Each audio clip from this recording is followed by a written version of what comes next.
La Bichette. Le chaton. Tes griffes.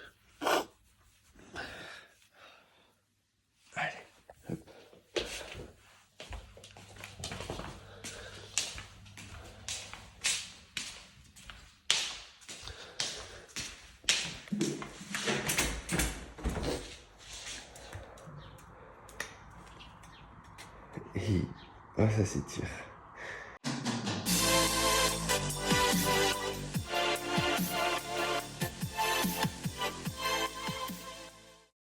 Oh là là, c'est dur. Oh mon bitch. Alors.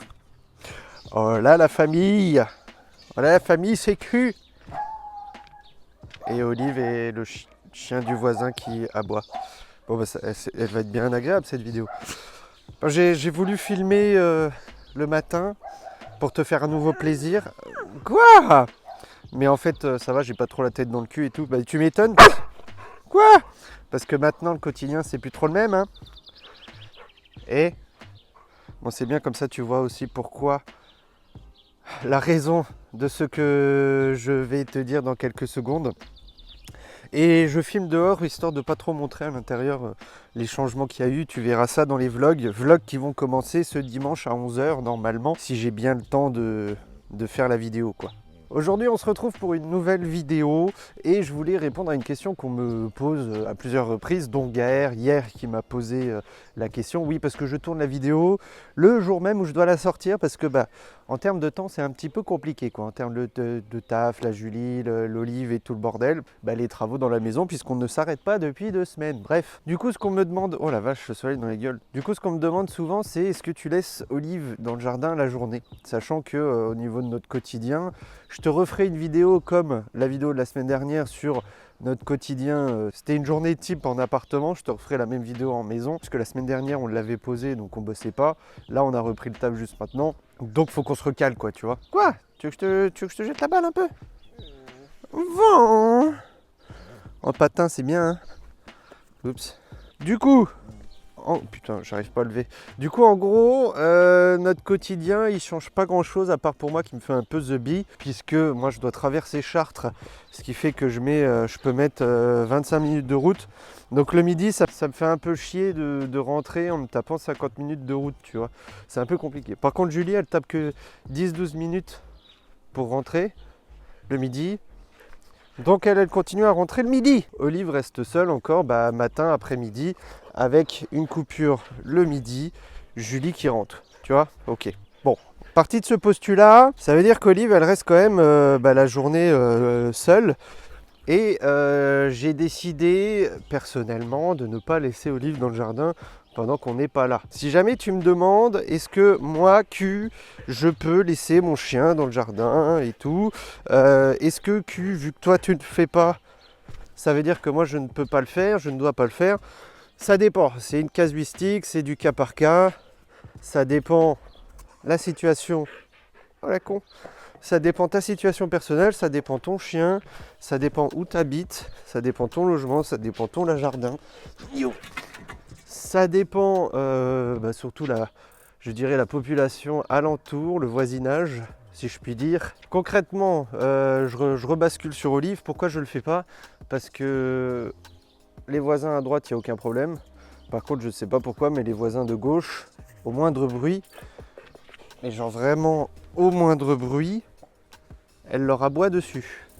Genre elle entend un bruit, elle part en courant, elle démarre direct, elle se met à faire un tu sais le fameux là. Elle est énervée mais excitée et contente en même temps. T'as la queue qui frétille comme ça, mais elle fait cette patate là. Donc du coup j'ai vraiment pas envie de risquer le fait de la laisser toute la journée. C'est relou quoi. Parce que si elle commence à aboyer 6 heures par jour sur le voisin, c'est chiant. Et puis comme on vient d'arriver, je ne connais pas encore les alentours, l'ancien propriétaire m'a dit il n'y a pas de risque, il n'y a pas de problème. En 20 ans, enfin 17 ans ou plus, il n'y a jamais eu de personnes qui sont introduites ici pour voler. Bon, moi je suis légèrement un petit peu parano. Oh, tu te fais agresser? On va rentrer de toute façon, il faut que je me prépare. Allez, zou. Merde. Oula, faut pas que je me tourne dans l'autre sens, puisque sinon on va voir la déco, tout ça. Est-ce que ça veut dire que c'est ton cas à toi? Est-ce que ça doit être pareil pour toi? Bah, je ne sais pas, parce que vous êtes nombreux sur Terre, chacun a une vie différente, maison différente, etc. Déjà, de façon générale, moi, ce que je pense du chiot, personnellement, je ne prendrais pas de risque, puisque les chiots sont plus à même d'être volés. Les vols de chiots sont assez fréquents, on n'y pense pas trop, on n'en entend pas trop parler sur Internet, mais grâce à la famille Q, enfin oui, je peux dire grâce à la famille Q, on a entendu de sales histoires, hein. Il y a eu des sales histoires de vol, effectivement. Et quand tu as un chiot qui est repéré dans un jardin, si jamais il est laissé seul, malheureusement, il y a effectivement des risques de vol. Mais ce que je te conseille de faire, c'est vraiment de faire ça au feeling. Viens pas demander est-ce que je dois, oui, non, et attendre la réponse d'un professionnel ou alors d'un cul sauvage qui apparaît. C'est pas comme ça que ça se passe, c'est pas comme ça qu'il faut agir, c'est pas comme ça qu'il faut faire, c'est vraiment du cas par cas. Ça dépend où tu habites, ça dépend le voisinage. Est-ce que tu estimes que c'est sans risque? Est-ce que tu estimes que ça craint? Est-ce que ton terrain est bien grillagé pour que la bête ne parte pas? Est-ce qu'il n'y a pas de risque que la bête s'échappe d'elle-même, etc. Parce qu'il n'y a pas que les vols, hein. Il peut y avoir ton chien qui se barre aussi. Ça arrive, hein, les chiens qui se barrent. Tu sais, le fameux cliché du beagle, qui se barre, parce que les chiens de chasse se barrent toujours, tu sais, le cliché de merde, ça peut toucher tous les chiens. Prends ta décision en âme et conscience. Tu connais ma position dans la famille Q, c'est toujours essayer de prendre le moins de risques possible, même si on ne peut pas avoir un risque zéro dans la vie. Moi, c'est pas une question de risque, parce que je suis peut-être un petit peu parano, mais je pense pas qu'il y ait de grands risques de vol, etc. C'est vraiment question voisinage. Et puis bon, Olive, elle va toujours avoir une coupure le midi. Julie va rentrer, 4 fois sur 5. La 5e fois, ça va être moi qui va faire l'effort, même si ça va être que pour une demi-heure sur place. Et puis voilà, elle sera pas à plaindre, hein. Bon, évidemment, hein, pour les points positifs, bien sûr que si tu en as la possibilité, que c'est 100% safe, un chien qui peut gambader au calme, dehors, quand bon lui semble, quand il a envie de péter un petit plomb, de courir 3 secondes, et il le fait. Quand il va sentir des odeurs, etc. Bien sûr, c'est sympa.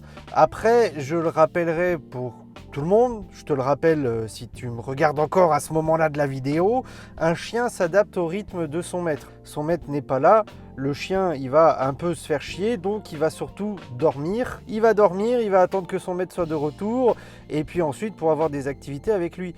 Olive, même quand on était là la semaine dernière dans la maison et qu'on s'occupait pas d'elle en intérieur et que les portes étaient ouvertes, elle dormait, hein. Quand on s'occupait pas d'elle, elle avait ses habitudes de dormir le matin et l'après-midi, ses petites siestes et tout. Et puis voilà, hein. N'hésite pas à me dire en commentaire si tu n'es pas un genre appartement. Ce que tu fais la journée, ça m'intéresse. Ça intéressera Gaër également, par exemple. Allez, bisous! Gratte sur les fesses et bisous. Voilà, ça va être une nouvelle expression, ça, super!